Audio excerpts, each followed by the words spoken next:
Good afternoon, good morning, good evening, wherever you are in the world. I am looking forward to sharing a bit of time and space with you now. So if you've ever been and felt a sense of lacking of fulfillment and well-being, have you ever felt stuck? I know that I have, not only in my personal life, one of my first big relationships, I felt very, very, very stuck in it. And you start to question yourself, you start to question who you are and whether you're perceiving things in the right way, whether you're doing things in the right way. And you can feel a real lack of listening to your own intuition. And you do try to do what you think is the right thing. Now, do you hear that? Has it been your experience? And what about in the workplace? Has that been your experience in the workplace too?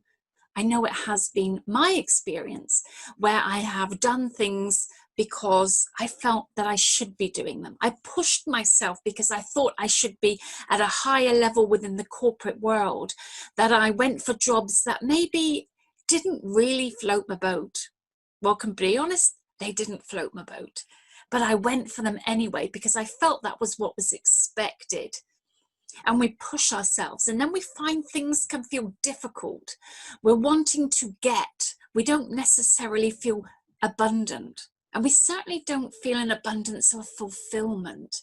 We do things because of others' expectations. Can you hear that in your life too? I know I'm not alone. I know through the lots of people that I speak to, that I speak for a lot of people, that they have felt stuck. They've chased after things for the wrong reason, that they haven't gone for a sense of fulfillment. They've gone for what has been expected, what other people think they should be doing, how we look on the outside, what things we have, what house we have, what car we drive, what holidays we go on, what clothes we buy. All of these can give us a short sense of fulfillment and happiness, but they're not long term. They don't fulfill us and make us feel joyous, not in the longer term. Getting a pay rise or getting a job that pays a particular level can make us feel happy in the short term, but sooner or later, that happiness runs out. And now we're looking for the next thing that will make us feel happy. Maybe we feel an emptiness by having to do a job that we didn't really want to do, but we did it for the money. So we use the extra money to buy things, to buy the clothes, to above the holidays, to buy the new car, to buy a different house, in order for us to fill that lack of emptiness that is within us. But it never does, not in the longer term. So how can we fulfill that lack of emptiness within us? We can start doing that by forgiving ourselves. Forgiving ourselves for living somebody else's life, for living a life in alignment with somebody else's expectations. We can forgive ourselves for following old patterns, for following other people's beliefs, for not listening to ourselves. And forgiveness is a big thing that I talk about in some of my online programs. I know that even in my short Clearing Your Mind program, I talk about forgiveness. Now, this audio program is really good because it helps you declutter your thinking. Now, we need to declutter our thinking. In September, it's all about decluttering our thinking. So why is it important? Because when we have a head of noise, and we get noise from everywhere, we get noise from social media, we get noise from emails, we get noise on our phone by people phoning, and YouTube, and everywhere we just get bombarded by things these days, that it can feel really difficult to have any space. And how can we feel a real sense of forgiveness if we don't allow ourselves to feel it? How can we forgive ourselves for our past mistakes and move forward?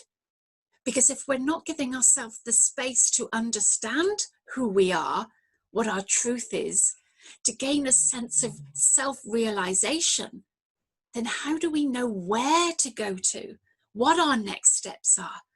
So we need to clear our mind, allow in that space for inspiration, for new ideas, for new ways of thinking. So what can you do today, right this moment, to clear some of that clutter, to forgive yourself? What does forgiveness really mean to you? And why should we forgive ourselves?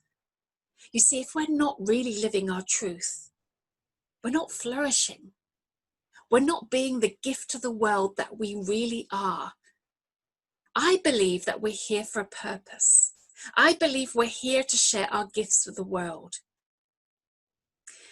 And that all the that we do in our personal growth is not self-help, but it's coming to a realization of the truth of who we are, which is that we are whole, we are complete, we are a gift to the world, that we are wonderful, we are abundant, we are creative, we are joyous, we are happy, and can access those in each and every moment.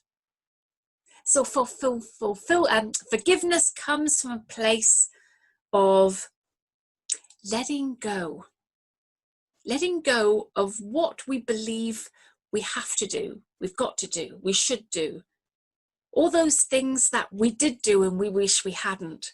All those things that we didn't do and we have regrets and guilt and feelings of shame.